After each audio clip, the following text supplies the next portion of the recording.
আসসালামু আলাইকুম ওয়া রাহমাতুল্লাহি ওয়া বারাকাতুহু। সম্মানিত দর্শক শ্রোতা ভাই ও বন্ধুরা, আজকের এই ভিডিওতে আমি আপনাদের সাথে আলোচনা করব ফজরের নামাজের সময় যে আমলটা করলে আল্লাহ তাআলা কবুল করে নেন। প্রথম রোজার মধ্যে বিশেষ করে রমজানকে আল্লাহ পাক তিন ভাগে ভাগ করেছেন: রহমত, মাগফিরাত, নাজাত।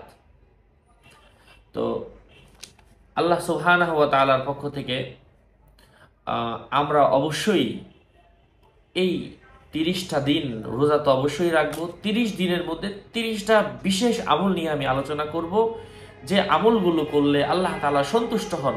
রোজার মাসের ফজিলত অনেক বেশি, এর তাৎপর্য অনেক বেশি। এক আমলগুলো 70 গুণ সওয়াব হয়। তো এই রোজার মাসের রাত অনেক বরকতপূর্ণ রাত। এই রাতের মধ্যে বিশেষ করে তাহাজ্জুদের সময় অর্থাৎ সাহারির সময় আমরা তো সবাই উঠি, যে আমলটা প্রত্যেক দিন যদি একবার করে কেউ তাহাজ্জুদের নামাজের সময় একবার করে পাঠ করে, আল্লাহ তাআলা তার মনের যত কঠিন থেকে কঠিন রোগ হোক না কেন, সমস্যা থাকুক না কেন, আল্লাহ তাআলা তার মনের আশা পূরণ করে দিবেন ইনশাআল্লাহ। অথবা আপনি এই আমলটা চাইলে ইফতারের আগে বেশি বেশি এই জিকিরটা করে, এই দোয়াটা পড়ে ইফতারের আগে আল্লাহ তাআলা লাখো লাখো জাহান্নামীদেরকে মুক্তি দান করেন। জাহান্নামীদের খাতা থেকে নাম কেটে তার নাম জান্নাতীদের খাতায় লিপিবদ্ধ করে দেন। সুবহানাল্লাহ। এমনই একটা দোয়া আমি আপনাদের সাথে এই ভিডিওতে শেয়ার করব। বর্ণিত আছে, যে ব্যক্তি শেষ রাতে এই দোয়াটা পড়ে, বেশি বেশি পরিমাণের পড়ে, হাদিসে বর্ণিত হয়েছে দোয়াগুলো কোনো টাইম টেবিল নাই, বেশি বেশি বলা, আল্লাহ সুবহানাহু ওয়া তাআলা তার মনের আশাগুলা পূরণ করে দেন।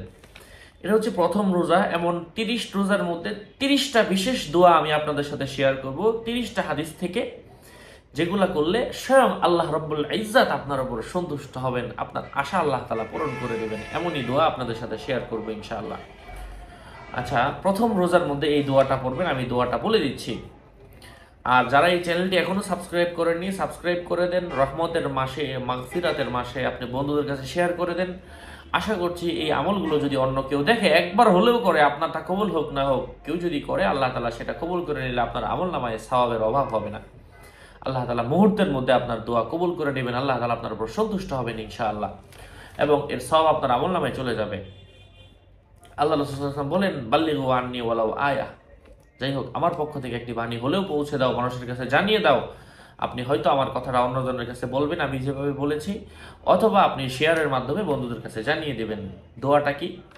দোয়াটা হচ্ছে বিসমিল্লাহির রহমানির রহিম, লা হাওলা ওয়ালা কুওয়াতা ইল্লা বিল্লাহিল আলিয়্যিল আযীম, ইয়া কদিমু ইয়া কারীমু ইয়া ফারদু ইয়া উইতরু ইয়া ওয়াহিদু ইয়া সমাদু ইয়া হাইয়ু ইয়া কাইয়্যুম যুল জালালি ওয়াল ইকরাম। আমি দোয়া করি আল্লাহ তাআলা আমার প্রত্যেকটা ভাই এবং বোনের মনের নেক আশাগুলা পূরণ করে দেন। আরও আপডেট পেতে আমার সাথেই থাকবেন। সুস্থ থাকবেন, ভালো থাকবেন। ভেরিফাইড চ্যানেলের ডিসক্রিপশন বক্সে ক্লিক করলে পেজ এবং আইডি আসবে। এর বাইরে অন্য কোনো পেজ নাই, আইডি নাই, কোনো ইমো নাই, হোয়াটসঅ্যাপ নাই। বারবার বলি, বারবার বলার পরও সাবধান না হলে ড্রাইভার আমি নিচ্ছি না। ওয়াসসালামু আলাইকুম ওয়া রাহমাতুল্লাহি ওয়া বারাকাতুহু।